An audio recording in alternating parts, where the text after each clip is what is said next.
Hermanos y hermanas, que el Señor les bendiga. Sean todos bienvenidos a esta nueva enseñanza sobre el libro del Apocalipsis. Gracias a Dios porque ya estamos en este domingo 28 de junio, que el Señor nos ha concedido seguirnos reuniendo a través de estos medios. Sean todos bienvenidos. Gracias a Dios porque poco a poco se acerca el momento en que podemos reaperturar la iglesia, reiniciar nuestros cultos, y estamos confiando en el Señor de que todo esté bien, que todo camine como se ha establecido según nuestras autoridades, y primero Dios ya estemos en poco tiempo congregados. Gracias por estar sintonizándonos, gracias por ser leales a la iglesia en todo este tiempo en que hemos sufrido esta situación. Pero Dios es fiel, Dios tiene el control y seguimos adelante.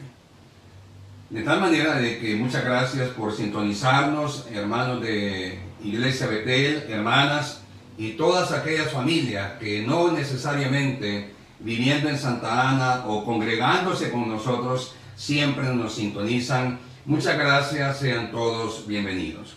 Vamos a continuar como lo hemos estado haciendo desde el primer domingo de marzo, el estudio sobre el libro de Apocalipsis. Desde hace 15 días iniciamos el tema sobre el anticristo. Y habíamos dicho que el anticristo, el tema anticristo o el personaje anticristo, hay que estudiarlo en varias enseñanzas porque es muy amplio. De tal manera de que vamos a seguir ahora con este estudio, para que el Señor nos revele su palabra, para tener aprendizajes y crecimiento, y de esta manera seguir cultivando nuestra vida espiritual. Pero claro, antes de todo vamos a orar, que el Señor bendiga su palabra, que el Señor abra nuestros corazones para tener la actitud de asimilar la enseñanza y ejecutarla, y el entendimiento suficiente para comprender lo que las Sagradas Escrituras sobre estos tiempos nos quieren decir. De tal manera de que oremos entonces para que el Señor nos bendiga en este ya domingo 28 de junio que el Señor nos ha permitido estar. Oremos, Señor, te queremos dar gracias una vez más por tu fidelidad. Gracias, Señor, por la iglesia que tú has sostenido, que tú has mantenido, a quien tú has provisto, oh Dios. Señor, gracias porque nos has sostenido en estas tormentas que el mundo y el país ha sufrido. Gracias, Señor, porque tú tienes el control siempre. A ti, oh Dios, no se te escapa nada. De tal manera, oh Dios, que estamos agradecidos porque aquí estamos, oh Dios, congregados por estos medios, alabando tu nombre, aprendiendo de tu palabra. Señor, gracias por la iglesia del mundo, oh Dios, la iglesia tuya, universal, la iglesia de Cristo en el mundo. Gracias por tu iglesia que espera el arrebatamiento, Dios, para morar contigo en los cielos. Gracias, Padre, por tu palabra y tu enseñanza que vamos a escuchar ahora y de la cual todos vamos a aprender. En el nombre de Jesús, tu Hijo, gracias. Amén. Muy bien, vamos a continuar ahora por tercer domingo consecutivo el estudio sobre el tema y el personaje anticristo.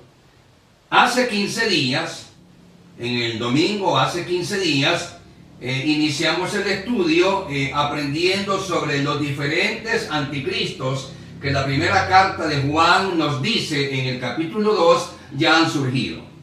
Anticristo es todo aquello, según la Biblia, que niega la deidad y el sacrificio de Cristo y niega las Sagradas Escrituras.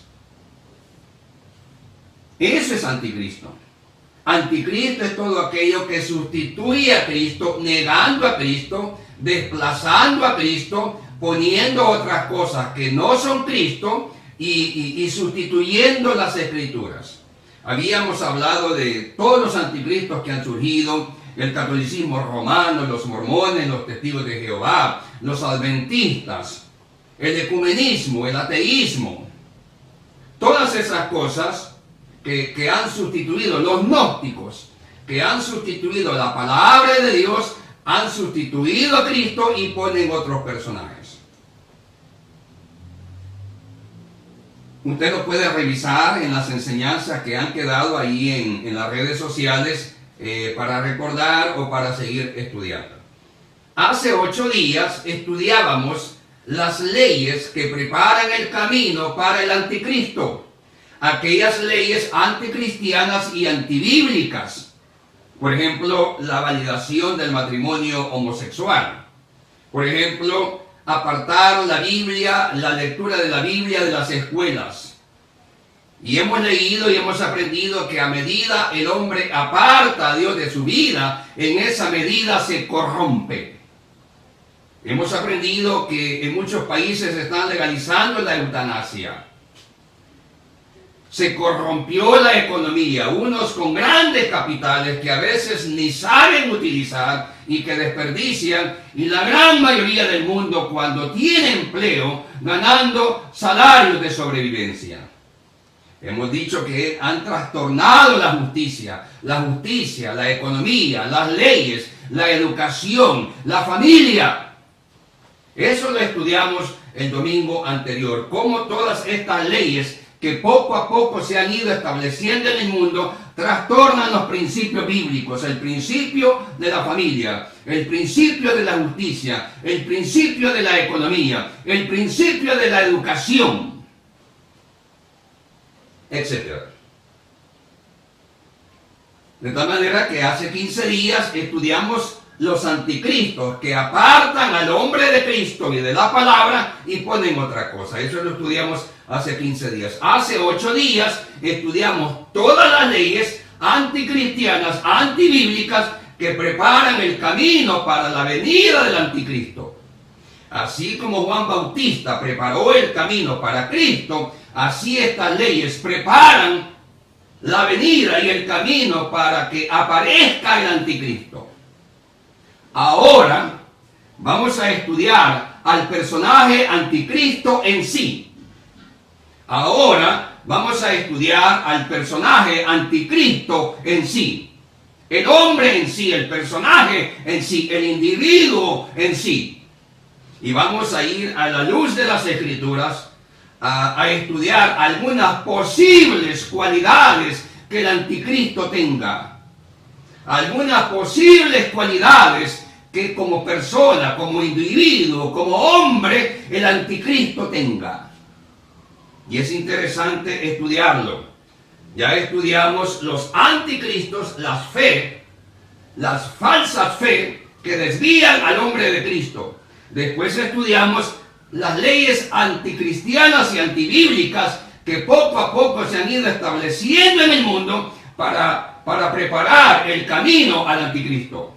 Ahora, hoy, en esta ocasión, vamos a estudiar al personaje anticristo en sí. Y para empezar, vamos a ir a Génesis 49. Génesis 49, capítulo 49, nos describe el momento en que el anciano Jacob, el padre de los 12, ya estaba en su lecho de muerte y llama a todos sus hijos. Ya estaban en Egipto. Porque cuando José se da a conocer a sus hermanos y toda esa historia que ya conocemos y que llora en Génesis 45, capítulo 45, ya en el 49 Jacob está a punto de morir, el anciano Jacob, y llama a todos sus hijos y deposita sobre ellos una palabra profética de bendición y de futuro. Y deposita sobre ellos una palabra profética sobre cada uno de sus hijos. Recordemos que estos 12 hijos de Jacob son los posteriores patriarcas de las tribus de Israel. Rubén, Simeón, Judá, etc. Leví. Recordemos que estos 12 hijos varones que tuvo Jacob son posteriormente los patriarcas de las diferentes 12 tribus de Israel. Entonces el patriarca Jacob los llama y declara una palabra profética sobre cada uno de ellos. y siempre estoy insistiendo en estos estudios, que estos son momentos en que nos podemos y debemos sentir invitados a estudiar todos estos temas bíblicos tan interesantes. Más ahora que se tiene tanto recurso, literatura, internet, literatura en los medios electrónicos, etc. Estos son momentos adecuados y oportunos para estudiar todos estos temas más a profundidad.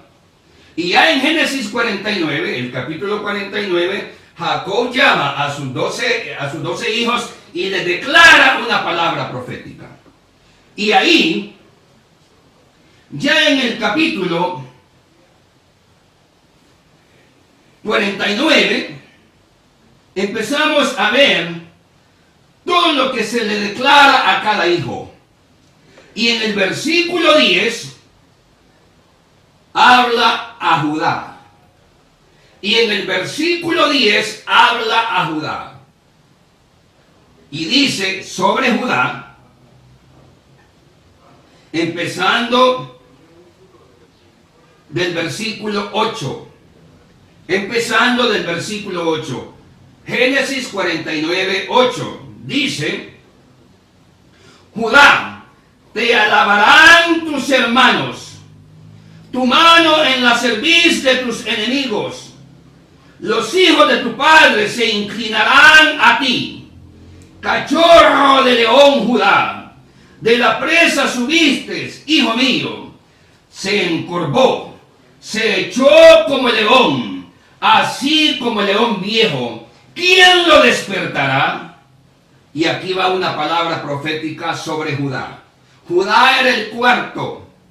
Judá era el cuarto en cuestión de haber nacido, de descendencia, era el cuarto. Y aquí va la palabra profética en el versículo 10 de Génesis 49. Dice, no será quitado el cetro de Judá, ni el legislador de entre sus pies, hasta que venga Silo, y a él se congregarán los pueblos, atando a la vid su pollino, y a la cepa el hijo de su asna. Lavó en el vino su vestido, y en la sangre de uva su manto, sus ojos rojos del vino, y sus dientes blancos de la leche.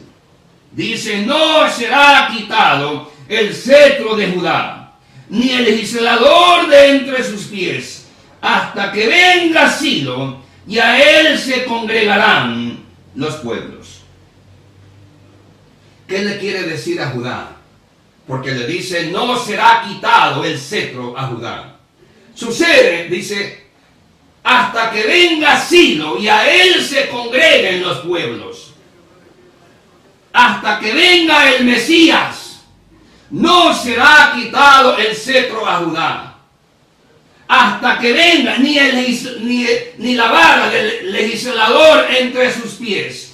Hasta que venga Silo y a él se congreguen los pueblos. Voy a explicar eso.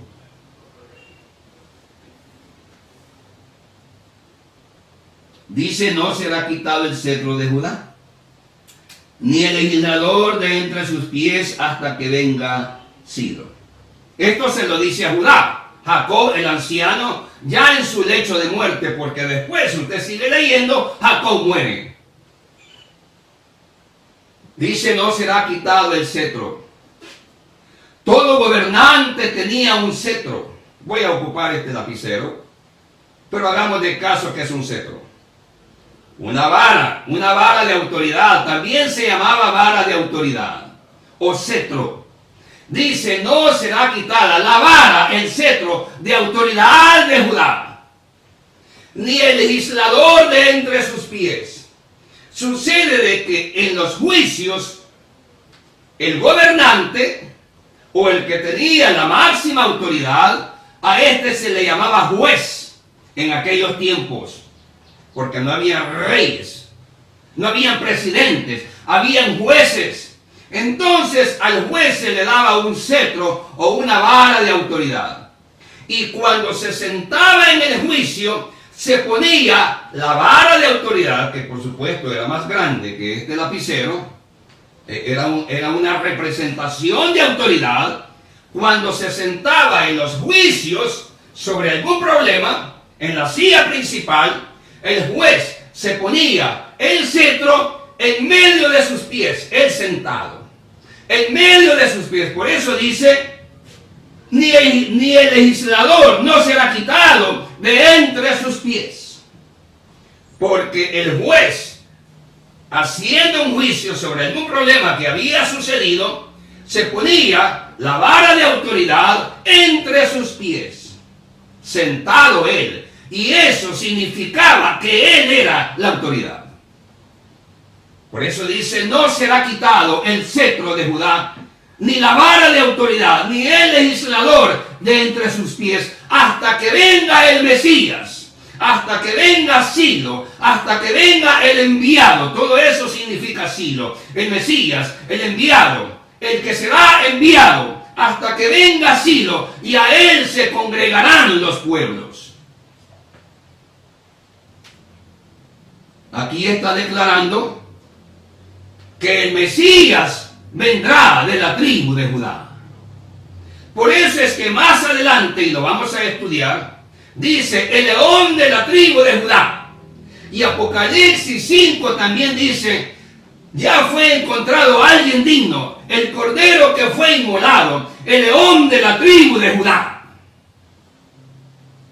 ¿Por qué? ¿Y por qué león? Porque el mismo Jacob, en Génesis 49, le llama león a la tribu de Judá. Dice, versículo 9, cachorro de león Judá. De ahí se derivan esos conceptos de león de la tribu de Judá. Porque uno de los primeros en mencionar y comparar a Judá con un león es el patriarca Jacob. Y dice, cachorro de león Judá. Por eso más adelante dice, el león de la tribu de Judá. Esa es la explicación. Y dice, no será quitado el cetro, la vara de autoridad, de entre sus pies, porque el juez en el juicio se sentaba en la silla principal y ponía el cetro o la vara de autoridad entre sus pies. Significaba que el legislador, Silo, el enviado, el Mesías, a quien Jacob le llama Silo, que significa enviado, dice, hasta que venga Silo, hablando de Judá, y a él se congregarán los pueblos. Esta fue la palabra profética para Judá. Usted puede leer todo el capítulo 49 de Génesis y se va a dar cuenta que a cada hijo muchas veces lo compara con un animal. Ya vamos a ver más adelante que cuando habla de la tribu de Dan, de donde desciende Sansón, lo compara con una serpiente. Lo compara con una serpiente. Si usted lee todo Génesis 49, se va a dar cuenta que el patriarca Jacob, a punto de morir y profetizándole a sus hijos, los futuros patriarcas de las diferentes 12 tribus de Israel, muchas veces compara a algunos de sus hijos con animales, según las características. Y a Judá lo compara con león, a Adán lo compara con serpiente. De aquí nace el concepto, el león de la tribu de Judá.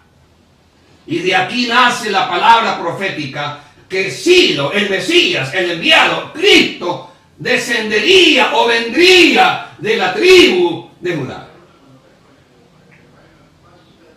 De tal manera de que, ya empezando a avanzar sobre el tema anticristo, el personaje en sí, los judíos saben perfectamente que el anticristo tiene que ser judío. Porque vamos a esto. Los judíos no recibieron a Cristo, San Juan dice, a lo suyo vino y lo suyo no le recibió. Pero los estudiosos judíos saben que el Mesías tiene que ser judío. Lo que pasa es que al verdadero Mesías no lo recibieron.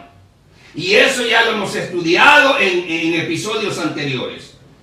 Pero los judíos saben que su Mesías tiene que ser judío. Para empezar,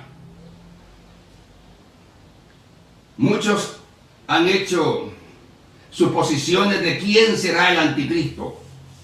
Algunos dicen que será el presidente de algún país importante, otros dicen que será un líder religioso, otros dicen que será un magnate petrolero poderoso por su dinero y todo eso, y por su petróleo. Quien sea, aquí hay una característica que se debe de cumplir: tiene que ser judío. Tiene que ser judío. O por lo menos los judíos van a esperar que sea judío. Porque el verdadero Mesías sí era judío. El verdadero Mesías sí era judío. Y como los judíos no lo recibieron al verdadero Mesías, que sí era judío, los judíos están esperando a su Mesías, que ellos suponen será judío. Porque la palabra dice, no será quitado la autoridad a Judá, ni la vara de autoridad de entre sus pies, hasta que venga Silo el Mesías, y sobre él se congreguen los pueblos. En primer lugar, los judíos, como no recibieron al verdadero Mesías, que sí era judío, posiblemente estén esperando que el anticristo, a quien ellos al principio van a llamar Mesías, sea judío. Y eso ya lo hemos estudiado antes. Hablando sobre esto, el próximo domingo, en estos domingos que siguen, vamos a estudiar a Israel como la higuera. Y nos vamos a dar cuenta que Israel fue dispersado en todo el mundo y que hay muchos judíos en todo el mundo. Aquí hay una posibilidad. Es posible, cabe la posibilidad de que el anticristo, teniendo raíces judías por la dispersión que sufrieron para todo el mundo, no necesariamente vive en Israel. No necesariamente vive en Israel. Pero será judío, porque de todos modos Israel fue dispersado. Y hay judíos por la dispersión que sufrieron, y eso lo vamos a estudiar en próximos domingos. Hay judíos en todo el mundo. Así que es posible que no necesariamente viva en Israel al momento de surgir. Es posible que viva en cualquier otra parte del mundo, pero que al fin y al cabo, por la dispersión que sufrieron, termina siendo descendiente judío. Ahora vamos a ir a Isaías 11:15. A ver qué nos dice Isaías 11:15, hablando del león de la tribu de Judá. Dice: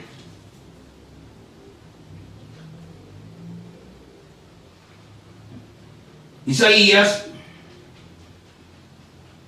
capítulo 11, versículos 1 al 5. Vamos a avanzar después, pero ahorita vamos a leer del 1 al 5 de Isaías 11. Dice, Isaías 11, 1 al 5, saldrá una vara del tronco de Isaí, y un vástago retoñará de sus raíces, y reposará sobre él el espíritu de Jehová, espíritu de sabiduría, de inteligencia, espíritu de consejo y de poder, espíritu de conocimiento y de temor de Jehová. Y le hará entender diligentemente en el temor de Jehová. No juzgará según la vista de sus ojos, ni arguirá por lo que oigan sus oídos, sino que juzgará con justicia a los pobres, y arguirá con equidad por los mansos de la tierra. y herirá la tierra con la vara de su boca, y con el espíritu de sus labios matará al impío, y será la justicia cinto de sus lomos, y la fidelidad ceñidor de su cintura. Dice, saldrá una vara del tronco de Isaí, hablando del papá de David. Todos sabemos que David pertenecía a la tribu de Judá. Por eso es que Cristo recibe los nombres de el león de la tribu de Judá, haciendo referencia a Jacob en Génesis 49. Ya estudiamos eso. Y también dice el hijo de David, como lo llama el ciego. Dice Jesús, hijo de David. ¿Por qué le dice hijo de David? Porque era descendiente de la tribu de Judá y era descendiente de David. Por eso le dice Jesús, hijo de David. Y aquí en Isaías 11, 1 al 5 dice, saldrá, retoñará una vara de Isaí. Isaí era el padre de David. De tal manera que estamos estableciendo que estaba profetizado que Cristo sería judío descendiente de la tribu de Judá. De tal manera de que cuando el anticristo aparezca, posiblemente sea judío. Acordémonos que ya no es el Cristo, es el falso Cristo. Y que los judíos, como están esperando a su Mesías, a lo mejor se darán cuenta o estarán esperando que sea judío. Y por la dispersión que Israel sufrió por casi 2000 años, que estudiaremos el próximo domingo, nos daremos cuenta que hay judíos en todas partes del mundo y que posiblemente es muy probable que el anticristo no vive en Israel. Cuando surja, a lo mejor vive en otra parte del mundo, pero que al final de todo es descendiente de judíos. Y esto empieza a cuadrar con lo que a continuación vamos a estudiar sobre la tribu de Dan. Por eso es que mencioné a Dan, diciendo que también el patriarca Jacob, al momento de su muerte, lo menciona y lo compara con una serpiente. Ya establecimos que Cristo estaba profetizado, sería judío de la tribu de Judá, israelita de la tribu de Judá. Lo dice el patriarca en Génesis 49, Jacob, y lo confirma muchas partes de la Biblia, entre ellas Isaías 11, 1 al 5. Ya explicamos por qué se le llama león de la tribu de Judá. Y ya explicamos por qué se le llama el hijo de David. Y ahora estamos explicando que como Israel, lo vamos a estudiar el otro domingo, fue dispersado por todo el mundo después de que el templo de Jerusalén fue destruido en el año 70 después de Cristo, muchos judíos salieron para todo el mundo. Y es posible que el anticristo, a la hora de surgir, no vive en Israel. Puede vivir en cualquier parte del mundo, pero al fin y al cabo puede ser judío. Como hay judíos en todo el mundo.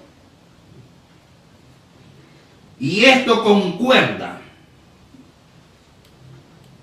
Volvamos a Génesis 49. Esto concuerda con todas las curiosidades bíblicas que hay acerca de la tribu de Dan. Y esto concuerda con todas las situaciones bíblicas que se hablan y que sucedieron con la tribu de Dan. Estudiemos a Dan, a la tribu de Dan. La tribu de Dan está profetizada por el patriarca Jacob en Génesis 49, versículo 16. La profecía sobre Judá está en 9, 10 y 11. A Dan se le profetiza a partir de Génesis 49, 16. Mire lo que dice sobre Dan.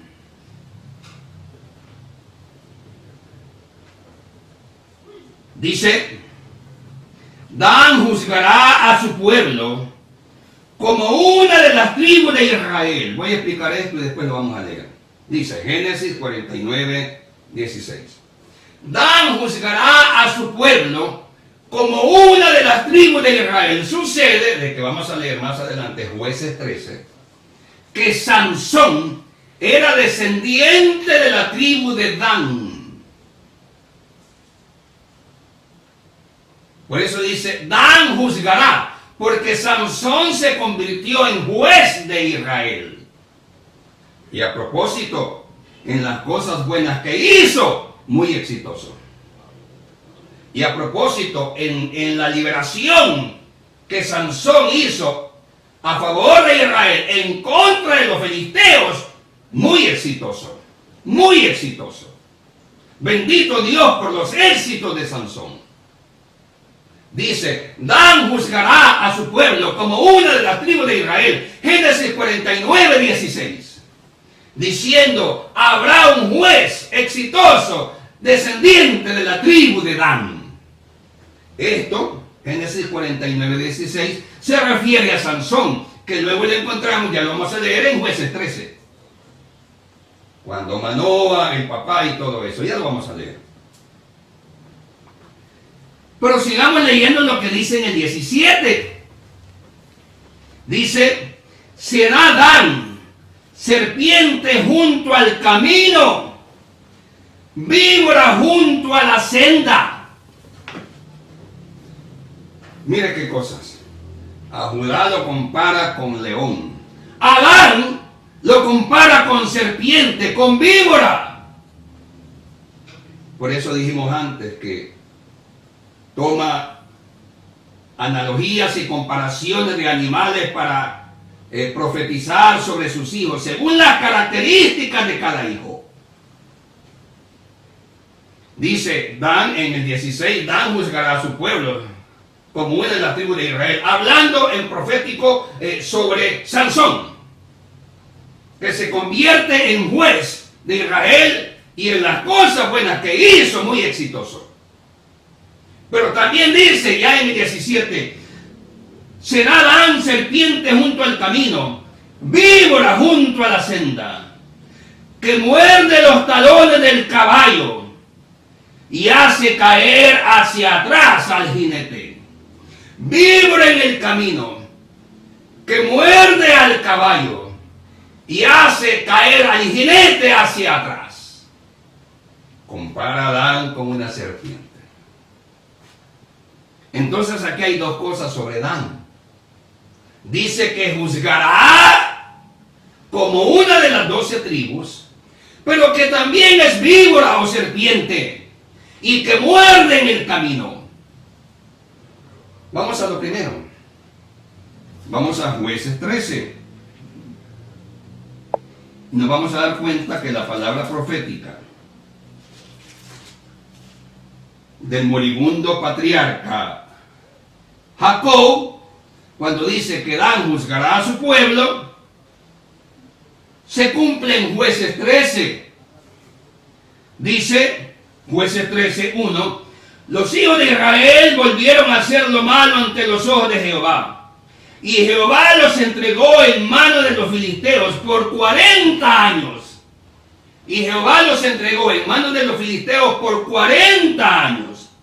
Y había un hombre de Sora, de la tribu de Dan, el cual se llamaba Manoa, y su mujer era estéril, y nunca había tenido hijos. Manoa era el padre de Sansón. Dice, a esta mujer apareció el ángel de Jehová y le dijo, he aquí que tú eres estéril y nunca has tenido hijos, pero concebirás y darás a luz un hijo.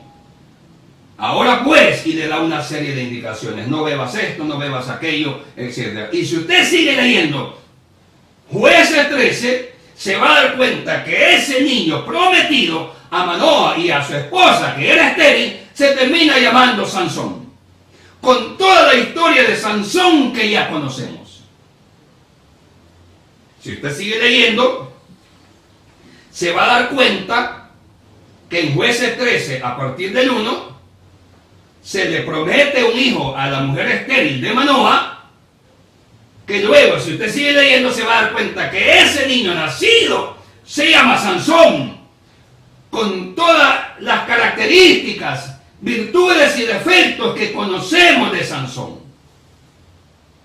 Ahí se cumple la palabra profética sobre Dan en cuanto a juzgar a su pueblo. Porque este niño prometido se convirtió en posterior juez de Israel y muy exitoso en las cosas buenas que hizo, descendiente de la tribu de Dan. Pero está la segunda parte sobre Dan.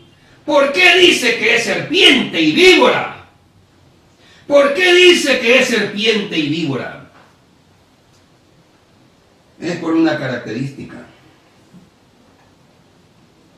Es por una característica. Confirmando lo de Sansón, ya en Jueces 13, ya cuando el niño nace y todo eso, en el versículo 24 dice: y la mujer dio a luz un hijo y le puso por nombre Sansón. Jueces 24. Para confirmar lo que hemos estado diciendo, que este niño que nació por último se llama Sansón. Con toda la historia que ya conocemos. Eso está en Jueces 13:24. Pero volviendo a la segunda parte, ¿por qué Adán se le compara con víbora o con serpiente que muerde al caballo y que hace caer al jinete? Es por lo siguiente. Porque históricamente, de las tribus de Israel, y esto yo siempre estoy invitando a que se estudie,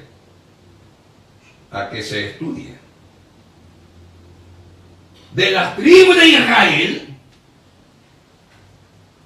la tribu de las 12 tribus que siempre se inclinó a la idolatría y a la corrupción, de las primeras tribus que siempre se inclinó a abandonar el culto a Jehová, fue la tribu de Dan. Por eso se le llama serpiente y víbora. Porque la tribu de Dan siempre era de las primeras o la primera en inclinarse a otros dioses que no eran Jehová. En inclinarse a otros dioses que no eran el verdadero Dios. Era la tribu que siempre iba a la cabeza cuando de idolatría se trataba. Por eso se le llama víbora o serpiente allá en Génesis 49. Por eso se le llama víbora o serpiente allá en Génesis 49. Porque era de las tribus que siempre, de las primeras que se inclinaba a la idolatría. Bueno, el primer ejemplo de Dan es el mismo Sansón. ¿Cómo terminó Sansón? Todos sabemos el triste final y el epílogo de Sansón. Todos, el primer ejemplo sobre Dan es el mismo Sansón. Todos sabemos el epílogo en que termina y el final triste, lamentable, de cómo un siervo de Dios con esas características termina. Era de la tribu de Dan. Pero Dan siempre fue inclinado a la idolatría. Busquemos otros pasajes de apoyo. Jueces 18, 30 al 31. Vamos a Jueces 18, 30 al 31.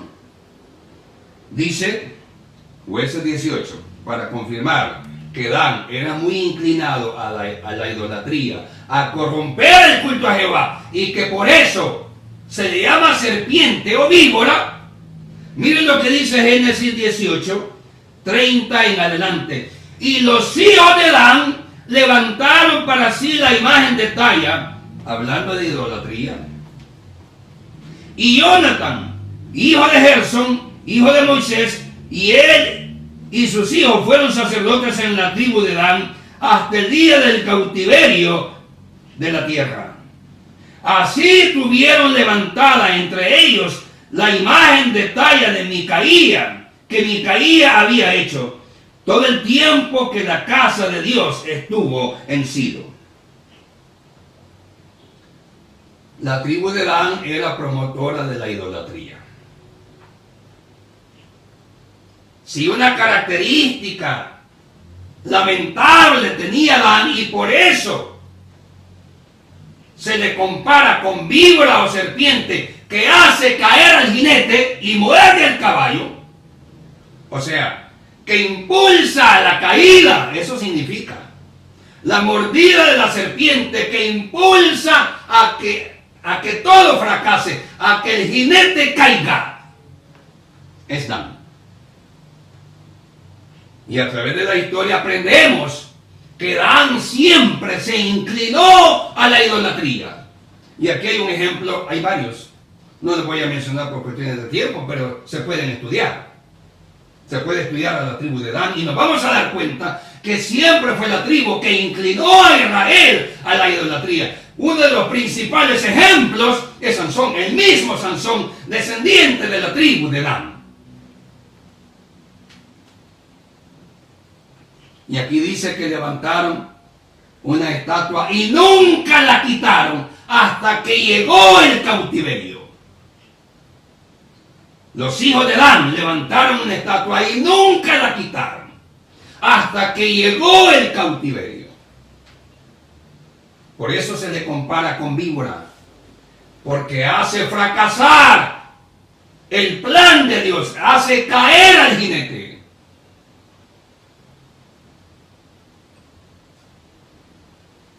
Y resulta que hay cosas más interesantes sobre la tribu de Dan. Vamos a Jeremías 8:16.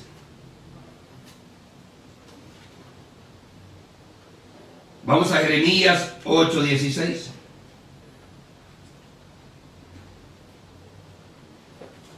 Mire qué interesante lo que dice Jeremías 8:16 sobre Dan. Dice: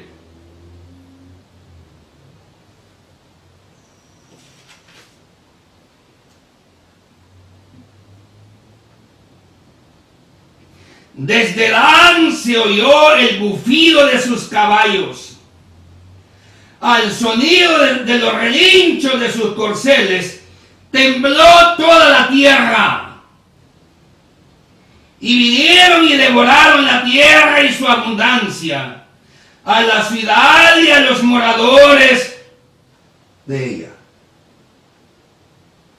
Dice que Dan tiene corceles que destruyen la tierra. Dice que Dan tiene corceles, caballos que destruyen la tierra. Esta es una palabra profética de Jeremías en 8:16. Dice que Dan posee corceles o caballos que destruyen la tierra. Pues vamos a leer, dice: desde Dan se oyó el bufido de sus caballos, al sonido de los relinchos de sus corceles. Ya aprendimos enseñanzas atrás que Apocalipsis 6 aparece el anticristo y caballos de destrucción detrás de él. Ya aprendimos en Apocalipsis 6 que aparece el anticristo en el caballo blanco y caballos de destrucción detrás de él.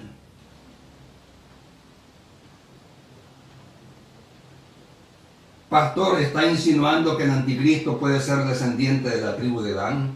Sí. Hay apoyo bíblico para pensar eso.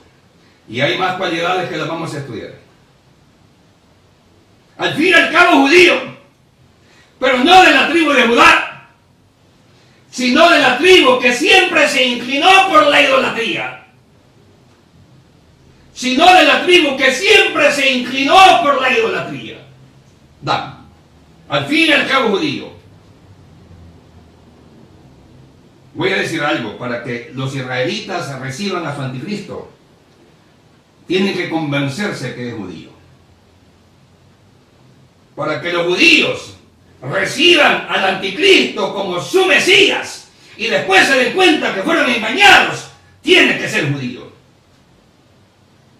Porque lo van a investigar, como decimos en salvadoreño, lo van a expulgar y van a buscar si es o no judío.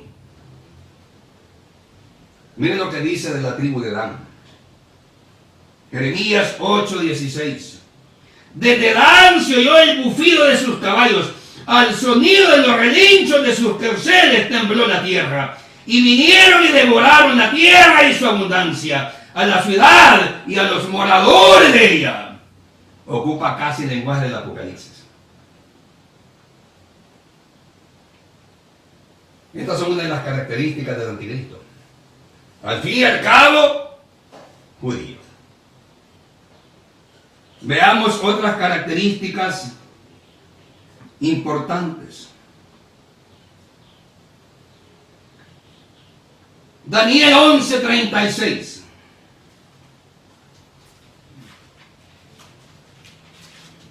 Daniel 11:36.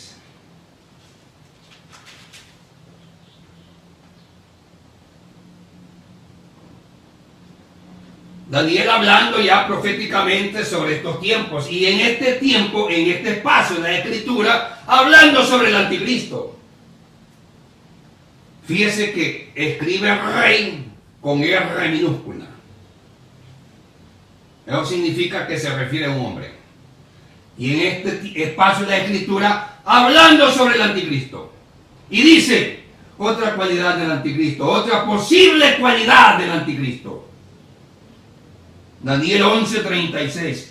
Y el rey hará su voluntad y se ensorbecerá, es decir, será extremadamente soberbio. Esa es otra de las características del anticristo. Será extremadamente soberbio. Dice, se ensorbecerá. Dice, se engrandecerá sobre todo Dios, y contra el Dios de los dioses hablará maravillas, contra Dios hablará blasfemias. Dice, hasta que sea consumida la ira, porque lo determinado se cumplirá. Esto es bien interesante. Versículo 37. Hablando del anticristo, Daniel 11:37 dice, del Dios de sus padres no hará caso. Del Dios de sus padres no hará caso. Y en el versículo anterior dice que hablará maravillas contra Dios. O sea, será un verdadero blasfemo y sumamente soberbio. Ya tenemos 3 características, 4. Posiblemente sea de la tribu de Dan. Al fin y al cabo judío. Segundo, extremadamente arrogante y soberbio. Tercero, hablará blasfemias contra Dios. Cuarto, no conocerá al Dios de sus padres. Y aquí hay una quinta característica. Versículo 37. Del Dios de sus padres no hará caso. Del Dios de sus padres no hará caso. Oiga bien esto.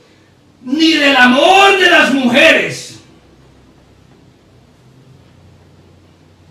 Dice, no hará caso del Dios de sus padres. Ni del amor de las mujeres. Posiblemente el anticristo sea homosexual.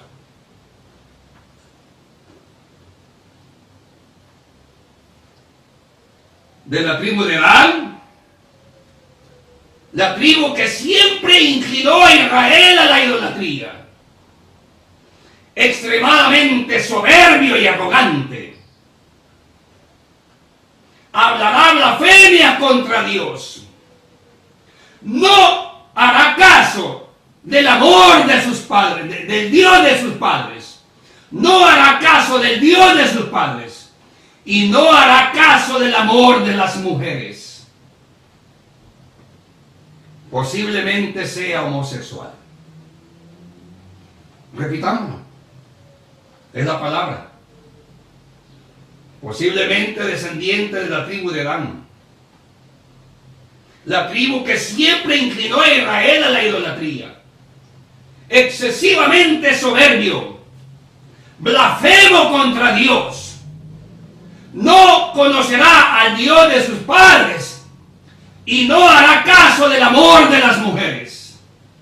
Posiblemente sea homosexual. Ahí está. La palabra. Posiblemente sea el anticristo. Posiblemente sea homosexual.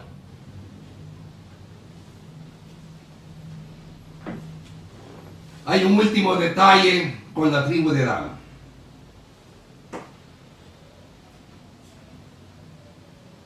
Vamos a Apocalipsis 7. Cuando se mencionan los 144,000. Escogen 12,000 de cada tribu, excepto la tribu de Dan. De la tribu de Dan no sacan nada. No escogen 12,000 de la tribu de Dan. Todas se mencionan, excepto Dan. Y Apocalipsis sustituye a Dan por los hijos de José. Y Apocalipsis sustituye a la tribu de Dan por los hijos de José. Estamos estudiando al personaje en sí, al individuo, al hombre en sí, anticristo. Ya estudiamos los anticristos, las falsas doctrinas, las leyes que promueven la llegada del anticristo, y ahora al personaje anticristo en sí, posiblemente de la tribu de Dan, extremadamente soberbio. La tribu que inclinó a Israel a la idolatría, extremadamente soberbio, blasfemo contra Dios, no conocerá al Dios de sus padres y posiblemente homosexual. Porque dice, no hará caso del amor de las mujeres.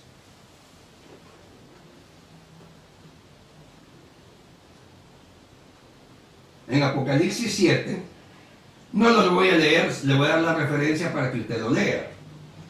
Cuando se nombran los 144,000, 12,000 de cada tribu.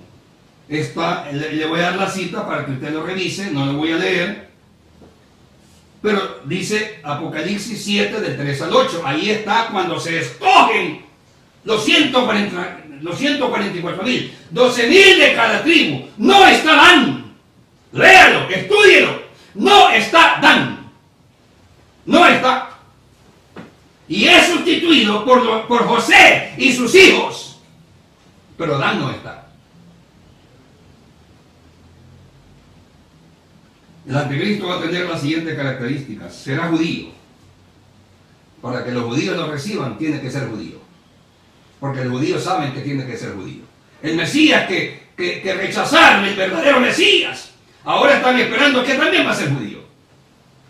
No necesariamente viviendo en Israel. Por la dispersión que sufrieron hace miles de años, posiblemente viven en otra parte del mundo, pero al fin y al cabo descendiente judío.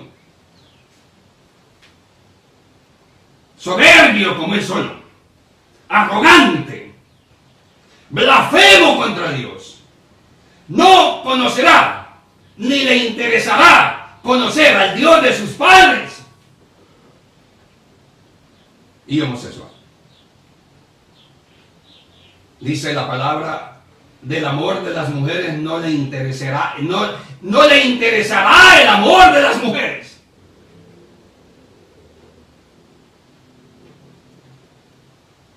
Y en Apocalipsis, la tribu que siempre inclinó a Israel a la idolatría, no es tomada en cuenta para los 144,000. Para terminar, volvemos a Génesis 19. El consejo que se le da a Lot de parte de los ángeles cuando lo van a sacar a Sodoma y a Gomorra.